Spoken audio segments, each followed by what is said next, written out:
Good morning, Raiders. I'm Andrew. And I'm Jarrell. And welcome to the second to last NBT news for the year of 2019. That's so depressing, man. Why do you have to be such a bummer? We should be celebrating the victory that our girls lacrosse team won for us. Let's check in with Amber with that story. Thanks, guys. The girls lacrosse team just defeated Old Bridge in the GMC championships. Let's see how they feel. How do you feel about the GMC win? Extremely excited and very proud of my team. So going into the season, we really wanted this GMC win, and knowing that we were going against Old Bridge, we knew that we had to come out strong and hard, and we had to play together like we never have before. So we're more of a team this year, and just having that excitement before the game and actually wanting it, it made such a big difference in how we played, especially being the underdogs this year. Old Bridge was the number 1 seed, and knowing that NJ.com especially had called us out and said that we were probably going to lose, it was predicted that we were going to lose 15-11. It actually ended up being 10-6, which was so great for us. And As captain, how do you feel about your team's performance during the game? I feel like both offense and defense worked really well together. We held the team off for a really long time on defense, and when we got it on offense, we really worked the ball. We had some really good connections, so I think overall it was just like a really, really good performance. What were some thoughts going through your head while you were playing in the game? There were slight nerves, but everyone had to kind of like throw that out of the window. But we knew that if we worked hard and if all of our minds were kind of clear, not thinking about anything but the game, that kind of aided in our win, and just having confidence in my team and trusting their abilities, really.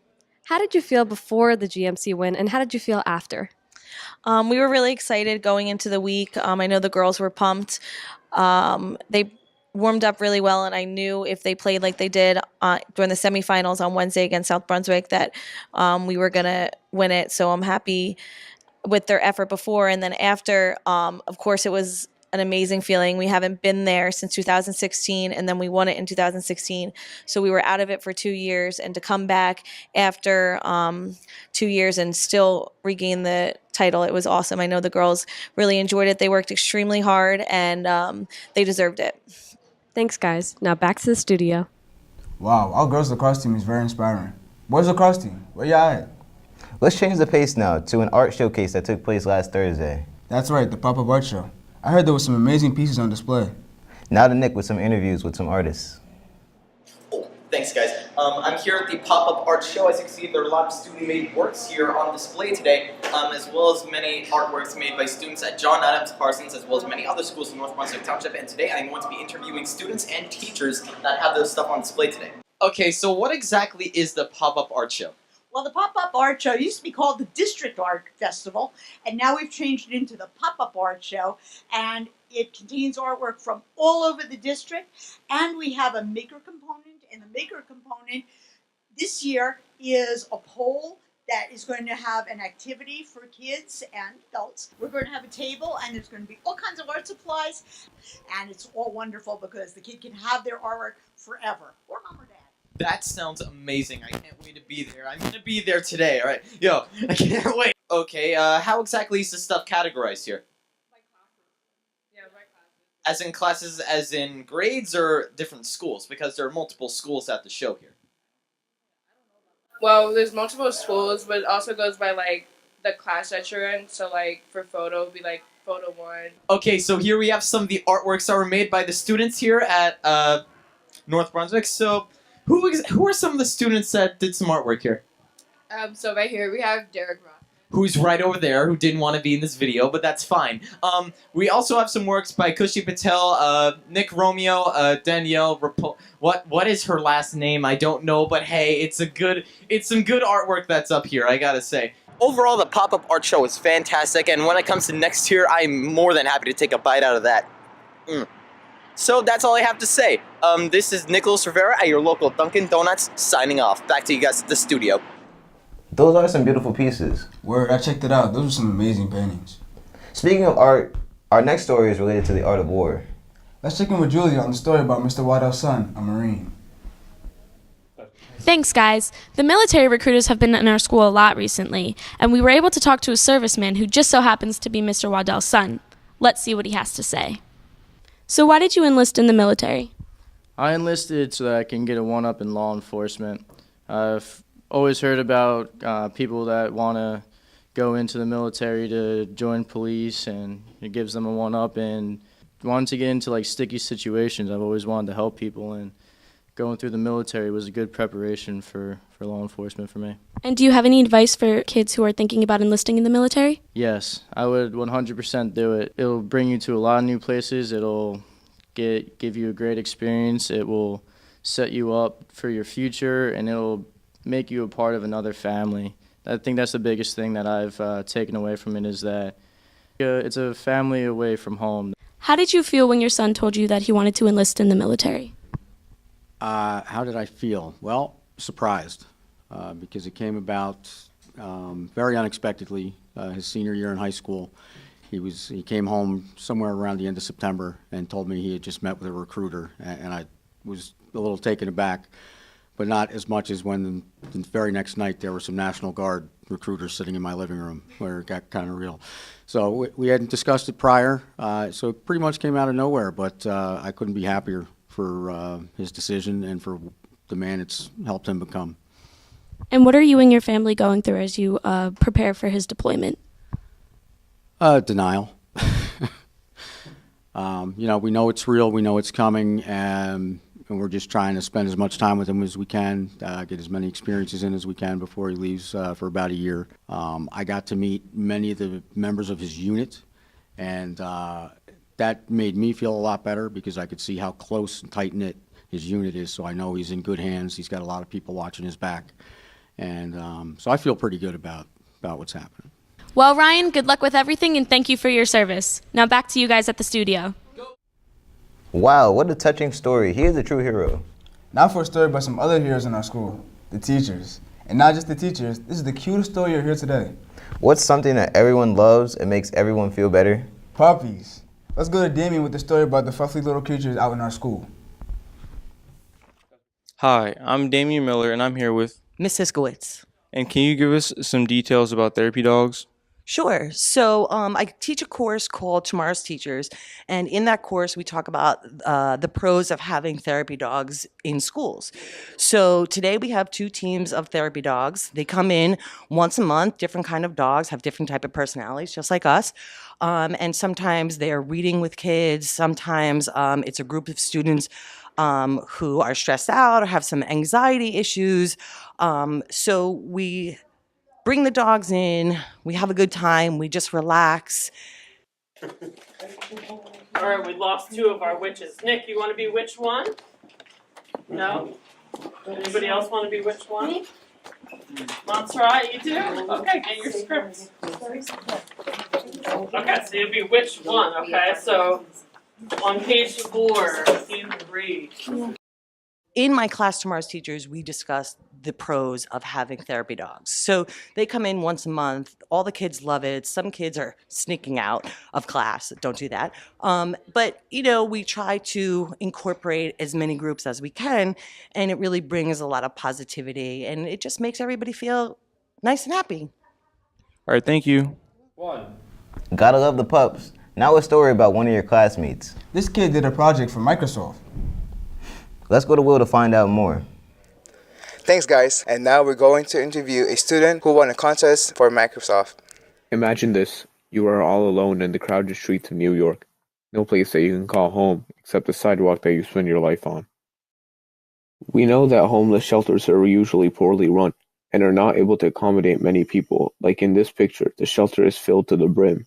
We also know that these shelters can run out of supply without notice because of unpredictable traffic patterns.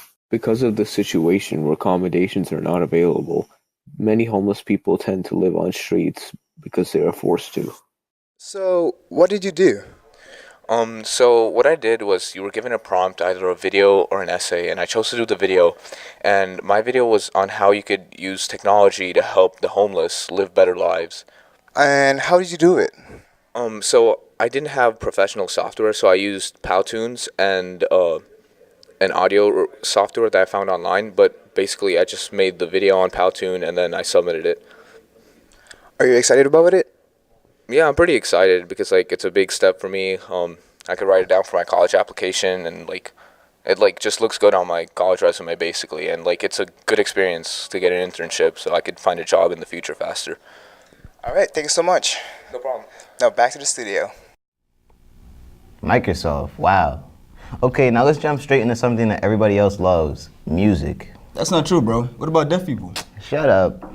Time for the music review with Al and Shania.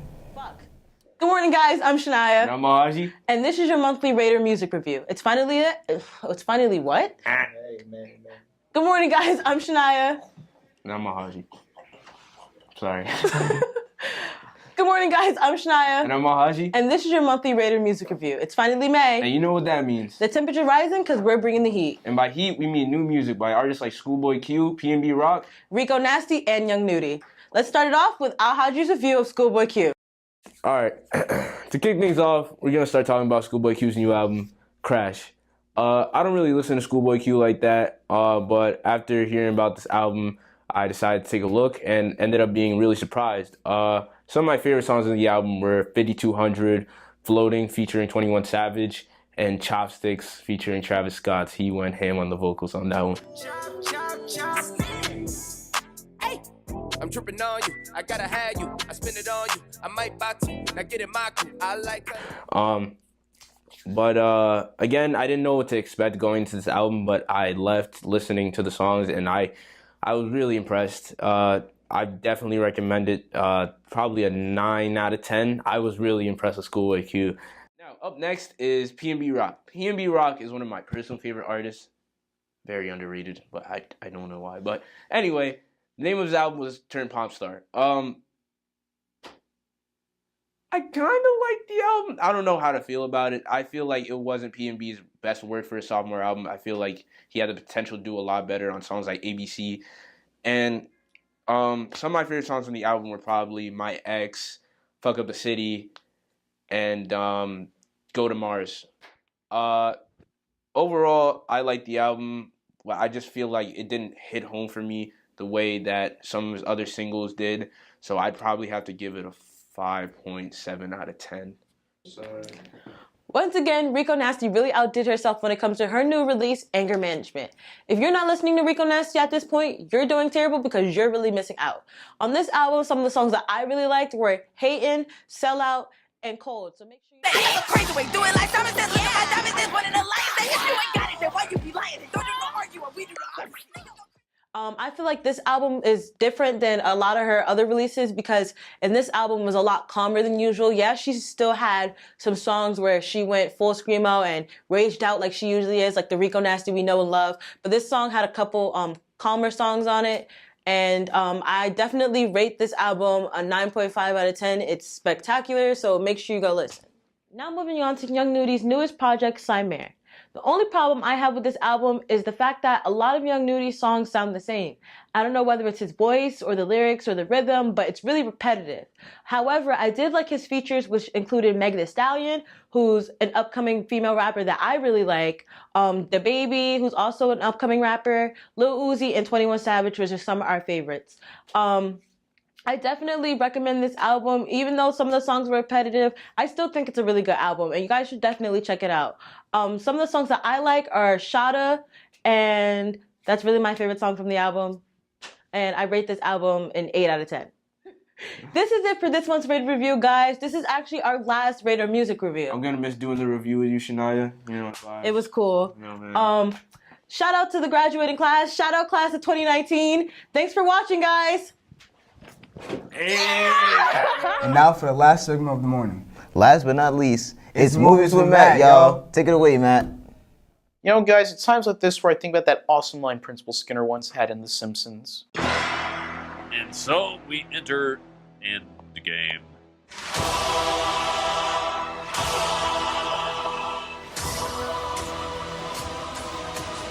Avengers Endgame is the culmination of the now dubbed Marvel Cinematic Universe Infinity Saga, coming from 2008 with Iron Man all the way up to Endgame. And it is simply a worthy conclusion to the entire Avengers saga.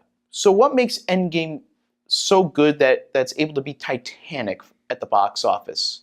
Endgame focuses mostly on the what-if scenario. In this case, what if the villain won? And how do the Avengers deal with the fact that the villain won, they lost, and half their friends have been dusted off. Some of them have moved on, some of them have tried their best to deal with it, others, not so much. But it gets a lot of fun, there's a lot of callbacks, references to the other films, and the third act alone is simply worth the price of admission alone. Oh, and I gotta say, thank you, Paul Rudd, for being so much better in this movie than Ant-Man and the Wasp when they made you more of an idiot than you are. Thank you, Marvel. Scott Lang is not an idiot. Overall, Endgame is basically the greatest end to any franchise since Return of the King. It's epic, it's funny, it's sad, it's got everything you want and more, and I'm giving this 5 stars. So that's all. You have your, oh my god, I just realized something. Mr. Swain told me I had to do a more recent film. Hold on a minute. Detective Pikachu is fine. It's got some fantastic world building, great effects, and a decent performance by Ryan Reynolds. Story-wise, character-wise, it's just kind of eh. I mean, if you really love Pokemon, then I recommend it. Overall, 3 stars. So that's it for Ray Reviews. You have a great day. Thanks, man. Now for some upcoming events. May 23rd is the National World Language Honor Society induction. May 24th is the 1203 closing. May 27th, school's closed. May 29th is the SGO blood drive. May 31st is the senior barbecue after school. June 4th is the SGO color run. June 5th is athletics signing event held in the gym immediately after school. And later on that night is the senior awards night. And June 7th is the 1203 closing for senior prom. Go Raiders. Well, this concludes this edition of MBT News. I'm Andrew. And I'm Jarrell. See y'all next time.